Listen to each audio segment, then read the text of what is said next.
Hey everybody, welcome to the Private Club Radio Show, where we give you the scoop on all things private golf and country clubs, from mastering leadership and management, food and beverage excellence, member engagement secrets, board governance, and everything in between, all while keeping it fun and light. Whether you're a club veteran, just getting your feet wet, or somewhere in the middle, you are in the right place. I'm your host, Denny Corby. Welcome to the show. In this episode, I am chatting with Tyler Bloom from Bloom Golf Partners, and we're talking about how he turned a career in golf course maintenance into a thriving business that is reshaping the private club workforce. Tyler and I met not too long ago, and it turns out we live very close to each other. He went to school with my wife and her sister. Man, the world is so small and just continues to get smaller the more I travel and network and meet new people. And who would have thought that private golf and country clubs would have brought us a little bit closer? But this is just a fantastic episode. And we talk about his story, how he got started in golf and in agronomy, and how his love for the golf industry turned into a passion for workforce development, where he is helping clubs find, retain, and attract top-tier talent in agronomy. We touch on some creative solutions, youth apprenticeship programs that are game changers for staffing. We talk about what clubs are doing right and wrong when it comes to the talent acquisition, and how Tyler balances, niche expertise and experiences with big picture thinking to really bring clubs closer together and to help them thrive. And he is also the host of his own podcast, Leadership on the Links, which I highly recommend and want you to check out. Just search Leadership on the Links wherever you consume your podcasts. Before we get to the podcast, I want to give a big shout out, big thanks to some of our show partners, Concert Golf Partners, Kenneth's Member Vetting, and Golf Life Navigators, as well as myself, the Denny Corby Experience. There's excitement, there's mystery, also there's magic, mind reading, comedy, crowd work, banter. It is so much fun. One of the most fun member event nights your club will have, guaranteed. If you want to learn more, head on over to dennycorby.com.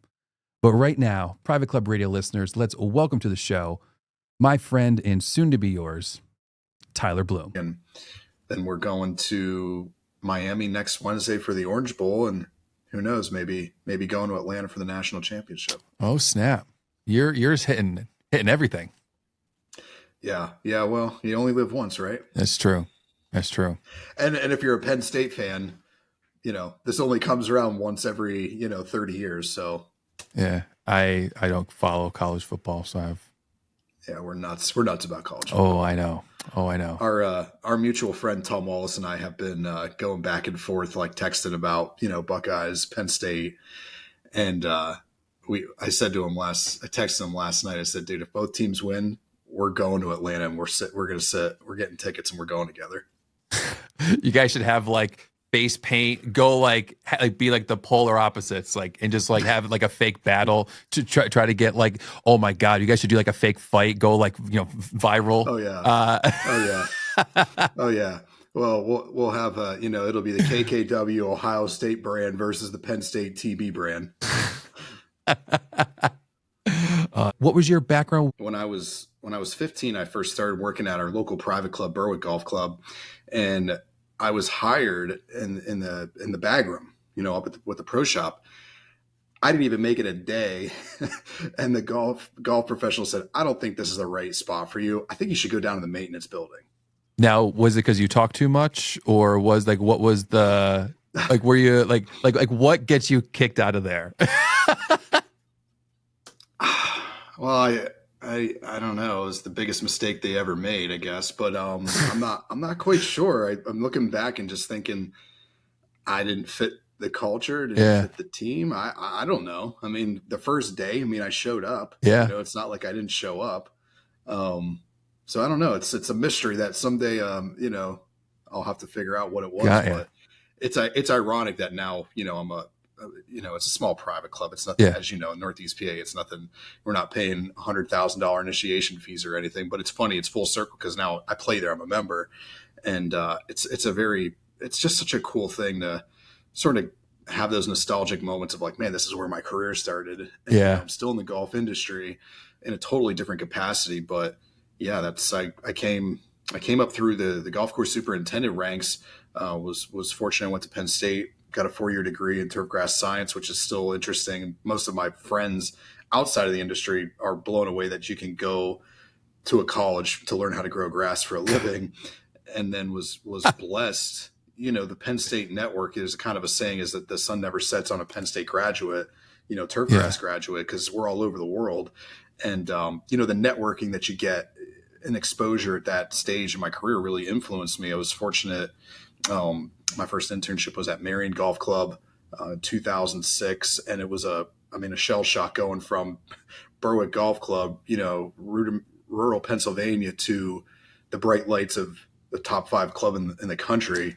And it was such a cool experience. And I really enjoyed the camaraderie and the people that were involved there, and just kind of, worked my way through that sort of network of superintendents.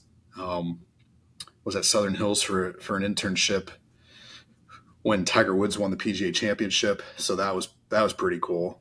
And then was at Muirfield Village the following year. So you were there. Like how close were you to proximity? Like, tell me about that. Like, that energy must have been electric. Well, outside of a whiteout at Penn State, I don't think you could get anything closer to just the intensity that people had and the excitement around Tiger Woods. Especially as somebody who grew up Sundays watching Tiger, win tournaments, and this is the person you sort of idolized as a sports hero. And yeah, how close was I? I got a picture taken with him after he won the championship. So it was pretty special. Oh, snap. Were you in were you in viewing distance watching it happen live? Like where were you on the course? Like, or where were? Yeah. So it was fascinating. And I remember this, he was only within he was only like a stroke or two above, the second place. And so as he teed off the 18th, like, we had already been kind of instructed, hey, there's a chance that there's going to be a 3-hole playoff here. So we need to go and prep those holes 16, 17, and then kind of follow in behind as they complete 18, make sure the bunkers are raked, make sure they're clean, make sure, there's no obstructions on the tees, fairways, greens, make sure everything's clean. And so I was at the 17th hole. He had already teed off. He was going up he was on his fairway second shot, and basically, his next shot landed on the green. So it's like Tiger Woods is 4-putting on the 18th green at that time to lose a major championship. So I was sprinting when I had the athletic prowess years ago to be able to sprint from the 17th all the way up to the 18th to watch him drop, and win the championship. So it was just a lot of adrenaline. And listen, we were putting some pretty crazy hours in. And it was a hot summer in Oklahoma. We had record-breaking heat, 100 degrees that week, and we were working 120 hours. Sun up, sun down, beyond, when the sun was down, to kind of prep for the tournament. So, when you're around that environment, it's kind of crazy to think back, like, man, I can't believe we worked 120 hours in a week. But the adrenaline and excitement of putting together a product for the world's best golfers is, if you really love golf, which that's how I got into the industry, because I just love golf. I'm sort of a golf freak and nerd, but that stuff doesn't really bother you too much because it's all adrenaline. Yeah, no, that is cool. And then what got you to Tyler Bloom Consulting? What was that progression and trajectory? And well, it's interesting. I always gravitated when I was kind of coming up through the ranks. I was surrounded by great people and great leaders, great teammates, who are now accomplished executives, superintendents, club managers, golf professionals, throughout the country and really over into the world of golf. And I just always appreciated the idea of team development, the different personalities that I was exposed to and around. Was heavily involved in a lot of our internship programs and developing them coming up through. And when I was a superintendent, probably like most of your viewers, grappled with the struggles of the workforce and trying to recruit, retain, develop mid-managers, seasonal help. And I had a guidance counselor come to my office. This is probably back 2015, 2016, to talk to me about a youth apprenticeship program. And I was just fascinated with the idea that, hey, similar to my background at places like Oakmont, Muirfield, Marion, where I was an intern, there's a program for maybe people who aren't exposed to the club industry or golf industry, but this is a way to kind of get them into the industry and develop them. And so over the course of 3-4 years, I just really got passionate around the idea of mentorship and developing kind of from within and getting people exposed to the golf industry. Because what I see in the golf industry and what I know about it, it's created a lifestyle for me and friendships that, and memories that probably not a lot of people have been exposed to in their life. And so I looked at that as an opportunity to develop and mentor people. And I started getting calls from clubs, locally in the Baltimore region, as it relates to how are we recruiting and developing and building this sort of apprenticeship internship model. And the light bulb went off in my head. I had a agronomic consultant come in with me to tour the golf course. And he had said to me, have you ever thought of starting a recruiting agency? And I said, not really. And he says, well, I think you should do some research. And I was familiar with some of the normal traditional executive search firms, Copland and Keebler, Dennehy Group, familiar with the kind of work that they did as a candidate and just an industry, professional. And so I thought, well, I'm not sure I necessarily want to be, create a business that's competing or an executive search firm, but I'm interested in helping this. And honestly, it just was a leap of faith. Certain things kind of lined up. The pandemic made me kind of take the leap because my wife lost her job. We had our second kid coming in, Sienna, and it was like, if there's ever a time to make a change in our careers and kind of reset our trajectory, now is the time. And I'm an entrepreneurial guy. I've always kind of had that sort of spirit about me. And I just started seeing things that other people were doing outside of the industry that I was like, why can't I do that? So I jumped into it in June 2020. And what started as really kind of an idea around workforce development and getting people into the industry, fast track 4 years later, we're doing executive search. We're doing organizational consulting. We're doing business consulting. We're doing marketing. And it's evolved in such an organic way that I never, ever dreamed of. But sometimes being first in your space, specifically on the agronomy side, it's not really well known that there's talent acquisition recruitment services for it. It just kind of was hitting the market at the right time when the pain was the highest, especially during COVID. So that's probably the simplest way of how it came to be, but it certainly has come from working with great people and surrounding myself with great people, like I've kind of feel like I've done throughout my entire career. Yeah. So I just love it because it's so niche. It's such like a niche-y thing. I love it. I love it. Who would you say, who's your target club? What's your, and it's probably going to say it's changes a little bit, but who's your target club, or who do you see yourself working with the most? And who are you helping? What do you think is the... Well, it's interesting. So one of my mentors is a guy by the name of Rory Vaden and his consulting group. It's called Brand Builders Group. They have a saying called serve the person you once were. And when you think about targeting your primary client, who's our audience, it's golf course superintendents. And it's people that's one piece of it. I would say the second piece is it's people who are fanatics about golf and want to have great golf conditions, great golfer experiences. So that opens up the floodgates to a variety of different, people beyond just clubs. That's also service providers who want to support the game of golf and support golf course superintendents.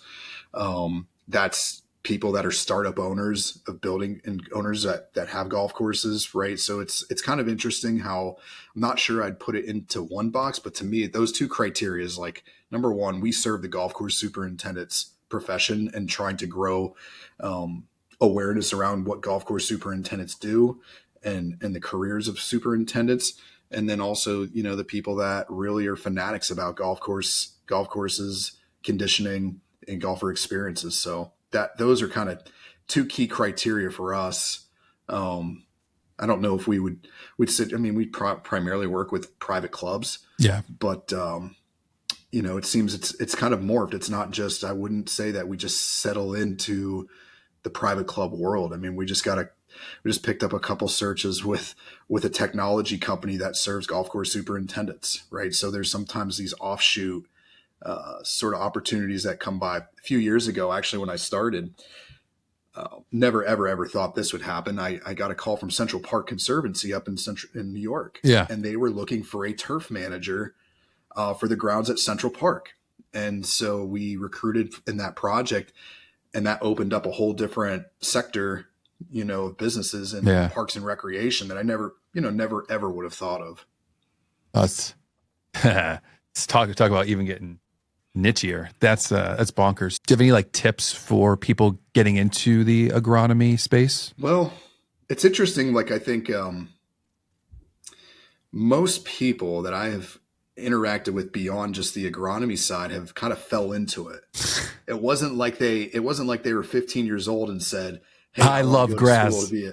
I love grass and I want to go to Penn State. I want to go to Rutgers. I want to go to, a major university to study grass." It comes from people that have been around sports and athletics typically, and they did this as a summer job just to kind of pay the bills or get a free membership at their golf course because that's what they wanted to be around, and then realized that maybe the office space and the corporate world wasn't really for them. And so this is kind of the arena that they enjoyed doing. It becomes more of a passion than it is, about financials. I mean, everybody needs to get paid and compensation is important, but I just find that most people that really gravitate to the agronomy side are extremely passionate about being around the game of golf and kind of seeing nature's work and being outside with their hands. Yeah. So what do you see as people looking to, maybe get some of these really great agronomy positions? What are the steps to doing that? Yeah, I mean, I can look back at my career. It really starts foundationally with good education in some capacity, whether that's a certificate, whether it's a 2-year degree or 4-year degree. We've definitely seen a change in the requirements for the education piece, especially at the assistant manager level, and kind of your entrance point into the club or golf industry. Dumb question. Sorry, didn't mean to interrupt, but like, so is formal education a necessity, or could a lot of it be like hands-on? Like, is it like doctoral? I don't know if that's the proper way to phrase it, but is it like doctor stat, where like you have to like do it there, or like can this be like learned more hands-on, or is it like a mixture of both? And like, what is the difference between like a certificate, a 2-year and a 4-year? And does somebody who's been hands-on for years, can they surpass the 4-year person? It's like the biggest paradox in our industry, right? Because you have some people that are on one side of the fence and others that are on the other. So like, I see probably things at more of a global version. In my professional opinion, some level of education to me, and I think it's probably industry credo, is that it shows a level of commitment to advancing yourself professionally, personally, and you've made a discerning choice to make that commitment and growing yourself, right? So, and then there's the other side of it that says, man, I worked with people who fundamentally could grow grass as good as anybody with no formal education and knew where they needed to be at what times of the day during different parts of the year to really optimize the performance of that turf and that grass, that have no formal education and have a very tradesy type background, hands-on, right? Yeah. So I think it just depends on the current employer and what they need specifically. And sometimes that 2-year, 4-year degree is not necessarily a driving factor when you just need somebody that has an eye for detail, has a work ethic to be able to be up at 5 a.m., sometimes being there till 5, 6 p.m. and just has that sort of green thumb about them. But I think if I'm looking as an industry best practice and best trends, I think, yeah, when you look at senior management roles, and if your goal is to climb the career of corporate, the career ladder to earn more money, then I definitely think there needs to be some coincided or cohesiveness with education. Difference between a certificate versus an associate's, it's interesting. We find a lot of job seekers that may have an associate's or bachelor's in business, sports management, that love the golf industry, but don't really want to put the time into a 4-year degree or a 2-year degree. And so they may do some online certificate training. Penn State offers 15 credit basic certificate program. Rutgers has a fast track 2-year winter school program, right? So a lot of times you'll see candidates that want to climb the ladder go through those sort of programs. And listen, for me personally, it's all about the mentorship. If you work for a great mentor and a recognized superintendent, that's going to carry more weight than looking if you have a 2-year, 4-year degree. So I've known somebody that can develop a team, knows how to grow grass throughout the year. As one of my dear friends says, if you can grow grass on pavement, you won't get fired by any club. I'm not sure I entirely agree with that, because I do think there's some diplomacy, political skills, leadership, communication skills that are required. But yeah, if you can grow grass on pavement, you're going to be pretty successful in this industry. That's funny. That's really funny. So steps. Yeah. I mean, you asked like specifically what steps. Number one, like you've got to really kind of align yourself with the right network of superintendents. Be no different than a chef or a golf pro. You got to work for somebody that has a history of developing and mentoring people. My perspective is it doesn't necessarily have to be a top 100 level club. It can be a really great local club in your area that has a network of people and support group that can help somebody kind of move on from going from level 1 to level 2, level 3. That to me is pretty paramount. Success also to me in terms of moving up the career ladder is, like anything else, this is a challenging industry when it comes to hours, commitment, and you've got to be extremely dedicated. This is not an industry, I don't care what discipline or sector you're in, that a 40-hour work week is going to land you into the promised land of higher salary, higher responsibilities. That's just not the nature of this job, and it's getting more and more demanding. So you have to have a clear passion for this line of work, or it'll get to you. Summer times you're in the heat, you're outside sweating. You might not have all the resources or support systems to produce great conditions. And what kind of gets people through that is their passion for what they do. What positions do you hire for, and what are the positions that a club would hire for? I'm coming from the perspective of like, I don't really know the agronomy side. I don't know all the positions there too. So I'm coming from a point of, being like, playing dumb because I am, but what are the positions of the agronomy scale? Yeah. So typically, like, let's start at the head position, director of agronomy or golf course superintendent. And then your next level down would be your senior assistant. I kind of have gone back to more of a hierarchy, traditional hierarchy, because it's clear and people know where they stand, versus some people tried to, elevate roles they're calling them assistant superintendents when they're an intern, or they're calling them a course superintendent when they're really like a senior assistant. So I think senior assistant, second assistant, assistant in training, right? And then I think you're looking at sort of like an intern, apprentice, maybe a crew foreman level, and then your typical, groundskeepers. Now there's some clubs that have specialties, an irrigation technician, a spray technician. I've seen everything from like a wildlife habitat, Audubon, like environmental technician type position, but the core is really that superintendent, senior assistant. And then an equipment manager. Sometimes people forget that, there are really highly qualified, specialized equipment technicians that are maintaining $4 or $5 million fleets, if not more, of specialized equipment. So it's fascinating that, most people don't think about on the agronomy side, like all those different pathways. Do you like grass? Do you like golf? Do you like fixing things? Do we have the job for you? Do you like expensive equipment? Well, and so it's interesting as we think about the evolution of the workforce, and let's say the career trajectory with the shortage in talent in general. People are starting to think about automation and robotic mowers, using drones, GPS technology, and I think the assistant superintendent role definitely is morphing to being a manager of those technology pieces, because most clubs now operate under data. And they want more precision-based decision-making. And so I think as you look at the skills moving forward to be successful, I do think having some of that technology support, data-driven, innovation kind of skill sets, I think is going to be a pretty important piece, in the job market moving forward. Yeah. What are some like salary ranges for those positions?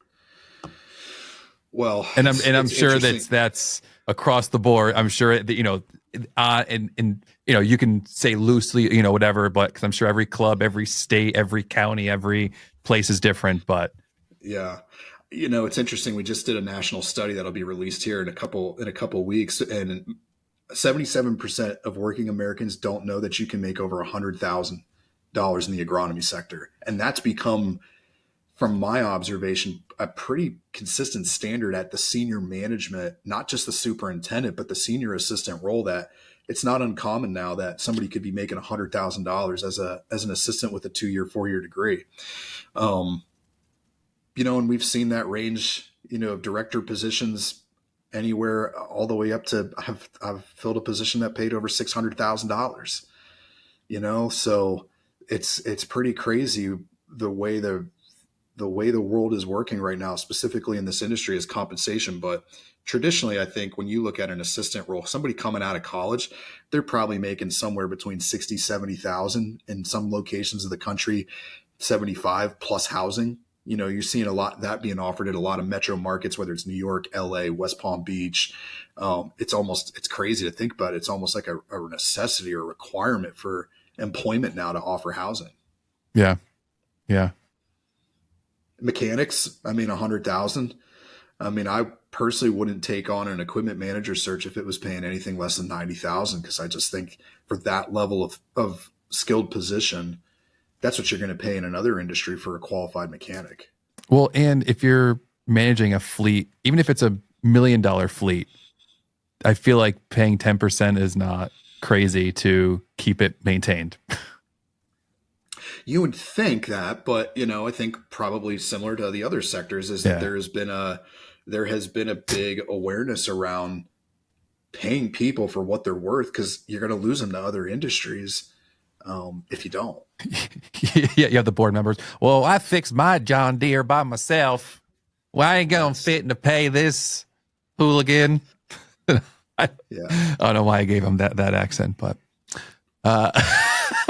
it's true though. That's again, that's sometimes part of the that's part of the bias and challenges I think this industry has, is that you have people that will say things like, well, my yard at home doesn't look like this.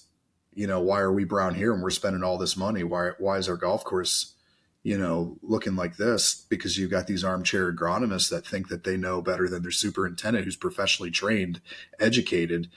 So that's a challenge. And the agronomy side, I think there's also the public perception of the Bill Murray Caddyshack, is what people think of. Yeah. When they think, and for a long time thought of golf course superintendents as sort of being this ragtag, unprofessional, unkept person. And now you've got these people that are managing 20, 30, $100 million projects along with that asset on their golf course. So those skill sets and professionalism within the position has really elevated. And I think it's really been brought out through COVID with the awareness around golf and how much impact and people are using golf courses and, view the sport and view this as not just, I just think there's a more elevated perspective of the golf industry and what golf course superintendents do. There's more respect than I think when I came up in the industry. There's more awareness around it as being a profession, than just, an average job down the street that any Joe Schmo could cut the grass. Yeah. When you're looking at the higher levels, the assistant, the director, the main super, what are, you say there like a couple or maybe 1, 2, 3 qualities that like the top candidates, the top people who get the positions like that they have? Is there like a common theme, a common thread? Well, we talked about passion being, certainly one of those things. I think you're seeing more of a morph into, I kind of call it like a strategic partner, is that they're looking at the golf course as a central business asset or unit within the overall context of a club.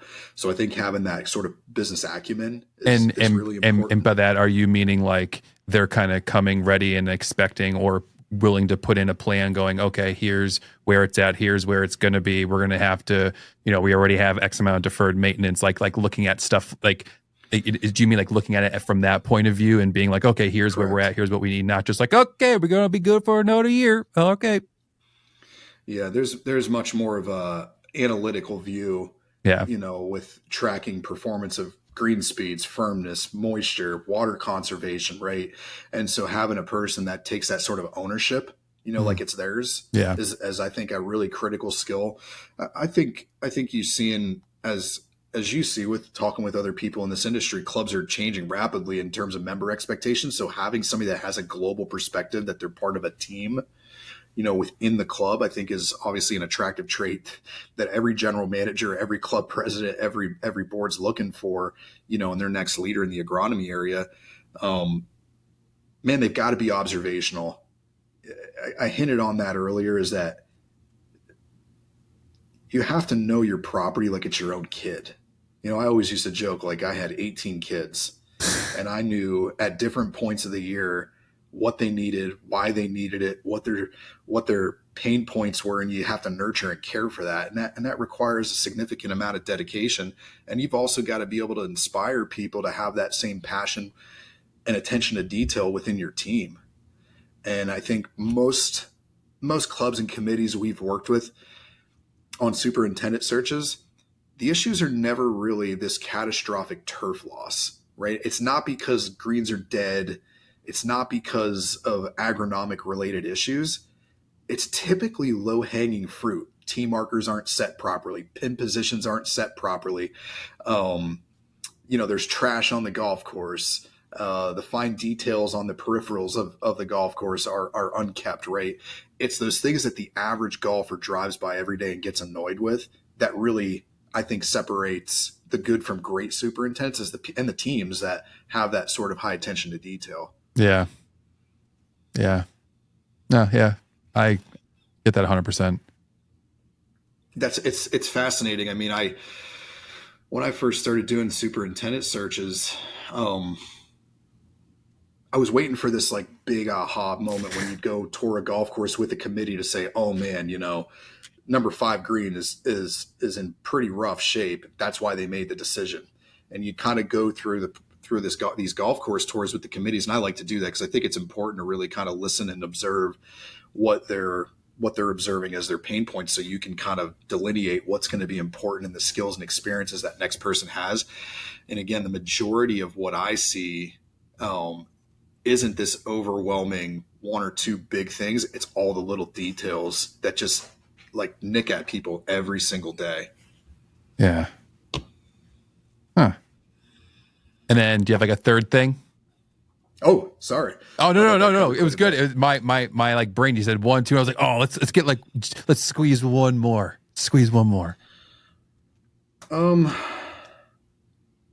I mean, they've got to have, we just kind of led into that, but they got to have a pretty high IQ on golf, meaning they need to understand how golf course maintenance synergizes with day-to-day member experiences and how those two pieces play into each other. So somebody that understands the game of golf, understands course setup, understands what their members specifically are looking for. Sometimes you can go into places that say they want to have US Open type conditions on a beer budget, and that's not realistic.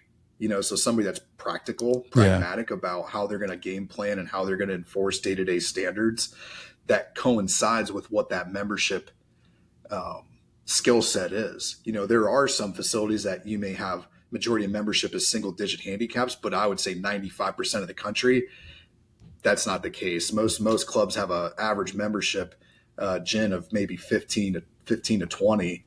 And you could really turn people off if the golf course is presented day to day too firm, too fast, too difficult for your average player. You got to continue to encourage people to get into the game. So a superintendent has to be cognizant of what their work does to the enjoyment of golf for your average player as well as that low handicapper. No, yeah. It goes back to what we were saying too. It's understanding the role, the goal of everything, and what are they talking about in the boardroom? Like what's, it's like the same thing, understanding what's being said, taking that all in, like what's the goal of the club? Like what else are they working on besides just the golf stuff, but like what's going on in the clubhouse? Like what's the whole vibe been?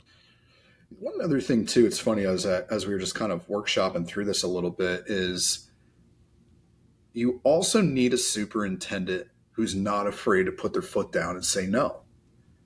And what I mean by that is, you get into, let's say, July in the summer in the mid-Atlantic where it's 90 degrees to 100 degrees with 70, 80, 90% humidity. Yeah, at some point you are growing a living, breathing, plant that can't sustain green speed conditions and firmness when, again, you don't have the resources, the staff, the budgets to support the infrastructure to support that consistency day in, day out. It's no different than a human being. Like if you're expecting to perform like a world-class athlete, but you're eating McDonald's and you're not exercising every day, probably not going to sustain, world-class performance at all. You know what I mean? So you need to have a superintendent that can communicate and not be afraid to say no, but be open to finding solutions, and communicate those solutions and reasons why, certain things go on a golf course. So members want to be communicated to. I mean, that's another key thing. So is that how you see people? I don't want to say like getting in trouble, but like, but if like, is that where you see maybe people getting, is they, the club, oh, we want X, Y, and Z. And it's like a new person coming in. They go, oh, I could give you that. And then they get there and realize like, oh, but like they almost knew they couldn't, but they're, oh, maybe it's like the guy or the girl, like, I'm going to change them. Like, I'm going to make them let, so it's like, oh no, I'm going to make this. And then they realize they can't do it. And they're like, oh crap. And now like the expectation was already there and then it's not being met. So like, is that kind of what you're talking? Can people get into trouble that way too? It's like, so like kind of like going back to what you said about like, no, it's like putting like your foot down, going like, okay, listen, you want that. I can come in, I can make it good, but what you need and with the budget, like, is that kind of what you're spoiling down to, is just communication and just not succumbing. One of my greatest mentors was my greens chairman, or was a former greens chairman, and he had always told me, your biggest challenge is going to be managing expectations. Don't overpromise and underdeliver. Yeah. Right. So I think being able to manage that and be pragmatic about what's real and not be afraid to voice your opinion. And you need to communicate that. And the other thing too, is if you get, what I'm finding interestingly enough is, if people, let's say they're having a difficult summer, and listen, every superintendent at some point in their career has lost grass. So if any club in America thinks that that's not realistic, they're foolish. But I think that being able to ask for help and be able to communicate when things are going wrong, I think is an equally important skill set. Because you're gonna have challenges, right? Whether it's labor, whether it's, downtimes with the economy, maybe membership numbers aren't where they're at. You didn't invest into some of the drainage, you didn't invest in the irrigation, whatever the case may be. You're going to be dealing with some sort of limitations at some point, and you can't be afraid to expose yourself and tell people that, hey, here's what we did, what we didn't do, here's what we need to do, but damn sure you better do what you say you're going to do. Because it's accountability, and people want that. They don't want to be told fluff. Oh, we'll do this. And 30, 60, 90 days later, nothing's been done. Yeah. So you can't be afraid to ask for help. And I think that's one really cool thing about this industry, is the power of the networking side of it, that most people, even though we're competing businesses, all want to see each other succeed. Yeah. Well, because when something happens, it's such a niche-y small industry that when something when good happens, it's good for everybody. It's like, people say like the same with like Magic, like, oh, what do you think about, like, I love when Magic's on TV, because then it makes it better for everybody, because then people like are enjoying it. So it's like the more people are having a good experience with whatever the product is, the more it helps everybody. So the more clubs that thrive, we all thrive. I find too, what's interesting, and I took it totally for granted coming up through the ranks, as the power of the network, right? And there's different circles. It's no different than college football, right? You got the Nick Saban tree, you got the Bill Belichick, you got Dabo Sweetie, you got James Franklin. I guess you could say that's also a network tree. But I think that that's another key piece when hiring committees or clubs are looking at evaluating their superintendents. It's making sure that they're building their network, because they're going to need that. And that's not just other superintendents. That's agronomists, academia, suppliers. It's beyond just the people that are growing grass. Making sure your superintendent and your club officials have a great network, and you're investing into that. That's where great ideas come from. Yeah, no, it's probably a point people wouldn't have thought about as, as they're hiring and looking. It's like, okay, yes, they might be great. They talk all this good stuff. They have amazing recommendations, but what's their network like? Who can they pull from? Who are they friends with? Because if nobody likes them and they don't have anybody to pull from, that's not good. Yeah, I find it interesting, and maybe you see this, and I haven't been exposed enough at the general manager search, although we've done a few of those and a handful of those, and golf professional, things like that. On the agronomy side, it's like committees oftentimes affiliate with clubs that they recently played. They go to a member guest event. Yep. They go to they see a tournament on the golf course, and they think, well, we'll just go pull the guy from XYZ club because they hosted the U.S. Open. Well, that's not always applicable to your facility. It's not apples to apples. Nope. Budgets are different. Resources are different. Personalities. Right? So, yeah, and I think general managers are getting more savvy about understanding that it's not just as simple as going and pulling the guy. Even though they may have come from a great network and a great club, that doesn't always translate into their existing facility. Well, and are they even a good, do they want to be because then there's also, just because you want them there doesn't mean that they want to be there. So if they're just following a check and you're just kind of taunting them with money, it's like, yeah, but if they're not genuinely going to be I don't know. Sometimes it's, is it really a good fit for both? And is that what they're looking for? And that's kind of what I just had a chat yesterday with a general manager about that. It's, they enjoy being hands-on. So they like a certain, they found their type of club. It's like they enjoy also doing some of the events because the club's not massive, so they can handle, it's maybe 100-person event. They enjoy being hands-on. They don't mind and want to pull a table. They enjoy just being in it and just, kind of being a part of it. And them going to another club that they would have more people under them, or, they wouldn't have to do as much. That's not a fit for them. So it's the same thing. It's finding really good fits and understanding.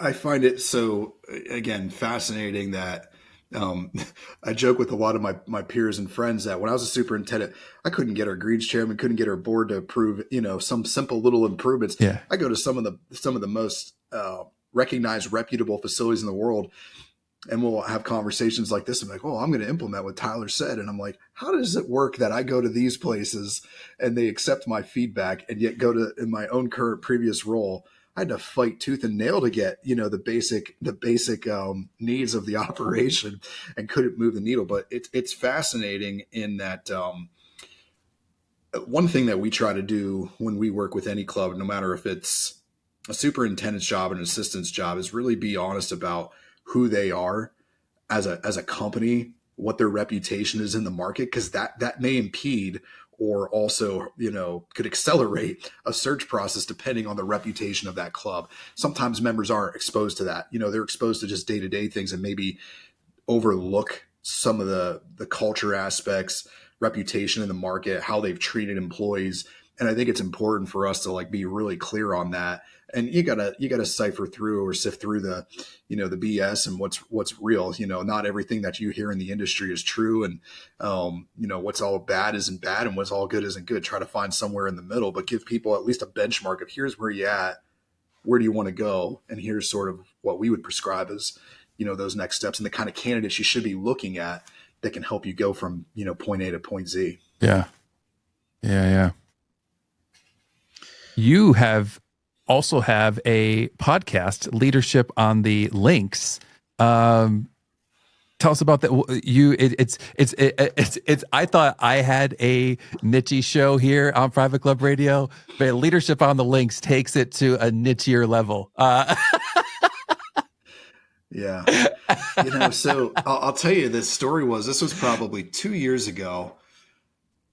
I was I was doing a lot of travel, right? So I'd go and visit with friends, network with clubs, and I was on the road quite a bit. And I kept having the same exact conversation every club. And I was like, man, I need to come up with a way to streamline this so I'm not wasting my time on the road. And there's a way to like share the same insights and the same, share our network with people out on a broader scale. And I was like, I wonder if a podcast would do it. And listen, it was a lot of work. So the way we kind of like developed it with another company that helped us kind of get things set up, we basically batched interviews at once to kind of launch, right? It was a lot of work because it was timely. I'd have to try to like do a lot of these interviews. And really the premises was around leadership, what today's clubs need to be thinking about, and the challenges that they deal with, the success stories, and sharing that because I think other people benefit from hearing some of those stories. So it was a fascinating journey kind of getting it launched. It was tough. Our team was like in the midst of what our primary business is while also starting a podcast. Now it has become a real, it's like a, again, I call it like a baby. It's my baby. It's a project I enjoy doing. It gets to network and meet with people that are in various roles in golf. It's not just specifically golf course superintendents, although it probably more serves that audience of people. Right. It's funny you say that, but yeah, you talk about more niche of creating a podcast specifically for superintendents about leadership. Yeah. I'm not sure how much more niche we can get down from that, but I probably could find something. So how do you enjoy? I mean, you get to meet so many different personalities and hear some fascinating stories. I mean, it's opened my eyes a lot more to what goes on at clubs in the golf industry, hearing some of the stories. Yeah.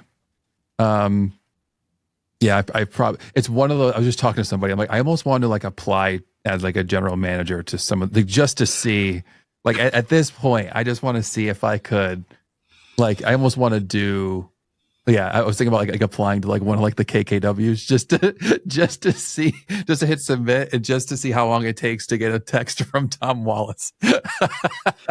Well, I had to laugh at this story. This was probably 3 years ago. It's probably 3 years, maybe two. It was probably 2 years ago. I was doing a director of agronomy search for a club in Texas. And when we started the process off, I had put my resume in, in our internal system just to make sure like, hey, all the communication that's being set, is fine. And I never took it out, right? I like basically dropped it down to the bottom of the list of candidates, but I never took the resume out. So when I was working with it was an small ownership group. The owner called me and he says, how come we didn't interview this one candidate down at the bottom? I was like, oh, who's that? And he's like, Tyler Bloom. And I just started laughing. I was like, wouldn't it be amazing if I made like an announcement? Yeah, the new director of agronomy at XYZ Club was Tyler Bloom. The process was facilitated by Tyler Bloom Consulting. Bonus checks signed by Tyler Bloom. Like, that's it. Overtime signed by Tyler Bloom, approved.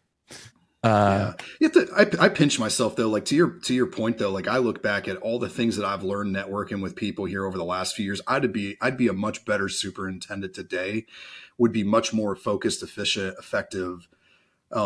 Because I probably, like most people, got caught in the weeds on things that really weren't that important in the grand scheme of like the business function, and probably would be much more appreciative, more engaged into the work environment. Not that I wasn't. I think I've always been an engaged person in whatever I do, but I definitely would be a much better superintendent club leader today because of the experiences I've had over the last few years. You're like, the next job that comes in for $600K is going to be slide my resume in there. And well, and listen, I think, man, you want to talk about an interesting dynamic, I think probably across the club industry is maybe some of those more senior level superintendents or executives that, maybe 5-10 years ago would be looked at as they're past their prime. I think that those kind of individuals are going to find more and more opportunities because clubs are going to value that experience just because there's such a gap in the knowledge base, the skill sets in today's workforce that I think it's extending the careers of a lot of club executives because there's just not that pool of candidates coming in. Yeah. And I think the consultancy of, sometimes not even just being able to have somebody for a fraction just to be able to pull from them once a month, once a quarter, once a year, twice a year, just to, because all you need is that one little nugget, that one little bit of just to go, son of a B. Yep. Let's adjust here. Let's pivot this. That's a great idea. Let's do that. It's interesting. I've had this thought in my head, and I, again, I don't think we'll be the leaders in this space because it's probably more of a distraction at this point. But I do see, if I'm a club and you have a young new leader, whether it's a superintendent, a golf pro, club manager, why wouldn't you invest into some sort of executive coaching or consulting from somebody that's done it before at a high level and help mentor and coach that person up? A thing that I see, and it's just, again, an observant eye, is I find a lot of people that come into these roles and they finally feel like, yeah, hey, I hit the final peak of my career. I'm now the leader. The learning has stopped. I'm the boss. And we all need coaching. We all need some sort of objective reasoning and mentorship. And I'm surprised that more clubs, and I've seen some of the other firms start to offer more management development training programs to help that, because I think there is a skills and knowledge gap in the workforce that I think if I'm an experienced executive, coming up with some sort of a coaching program, leadership development is worthwhile for any club to invest in. Yeah. That's a whole other can of worms there. Anything else you want to touch on, add on before we start to wrap it up here? Well, one of the things I wanted to say is I appreciate, we have our paths have crossed in a really unique way. So obviously your wife grew up in Berwick. I knew her, probably more peripherally. We weren't in the same graduation class, but it's such a small industry. And the social networking aspect is fascinating. So I've enjoyed kind of learning what you do and listening into all the conversations you have, because I've not stopped learning about the club industry.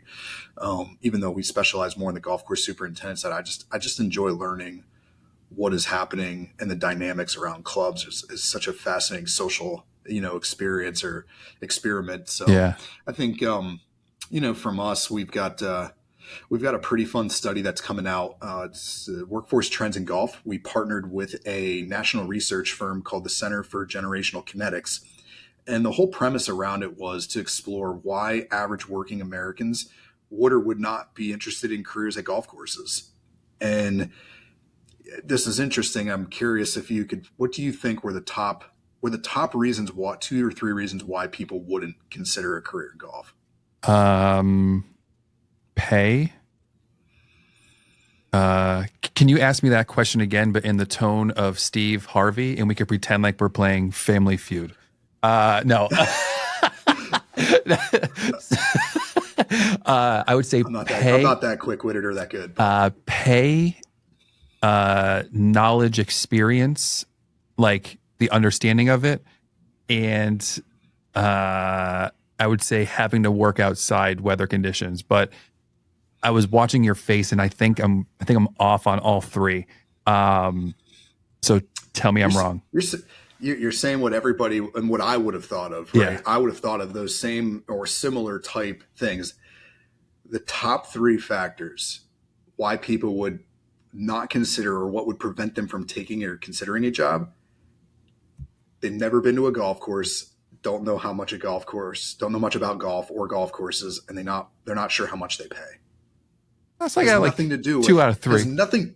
Yeah. Well, they don't know much about the career, right? So there's a huge opportunity, I think, for clubs in general to, and I think the industry as a whole, whether it's the club managers, the PGA, GCSA, Golf Course Owners Associations, whatever affiliate association, is really trying to make workforce development and make the career pathways more visible, accessible. But there's still continued work. Another surprising study or finding is that while people may have limited knowledge and exposure, they kind of view it as a positive career and a positive environment to be in. And so I think that there's opportunity there to continue telling our story, whether you're at the local mom and pop facility or at a top 100 elite level facility. It's kind of an interesting dynamic between all those different, club levels of their impacts in the club communities and in their own little communities as well. And then the last piece that I found, it's probably helpful for any club manager, department head, is the number one way to attract. What we found is the number one factor to attract people would actually come from knowing somebody that already works at a golf course. So if you don't have some sort of an employer referral program, or you're not really creating an environment where people are telling your story for you, it's a huge opportunity, I think, to look sort of internally first and maybe externally at other things that might not necessarily move the needle, using your existing workforce to kind of attract and develop and bring in, recruit new people into the industry, I think is a key low-hanging fruit. Forward. Yeah. Yeah. So that's exciting. We're excited about that. And, and we'll continue sort of the research side of things, as our company grows. That's going to be a pretty important piece, I think, of how we evolve our consultancy or advisory and how we help clubs, is actually having data to support what we're preaching. Yeah. Well, Tyler O.G. Bloom, thank you so much for coming on. Really appreciate it. And I will see you soon. Absolutely, man. Well, I appreciate it. Hope you all enjoyed that episode. I know I did. Such a great conversation. What a awesome dude, Tyler. It's been a pleasure meeting, hanging out, and look forward to years and years and more of it to come. If you have not done so already, check out his podcast, Leadership, on the links. And while you're doing that, make sure you give Private Club Radio a 5-star rating and review. It means the world, costs nothing. That's this episode. Until next time, I'm your host, Denny Corby. Catch y'all on the flippity flip.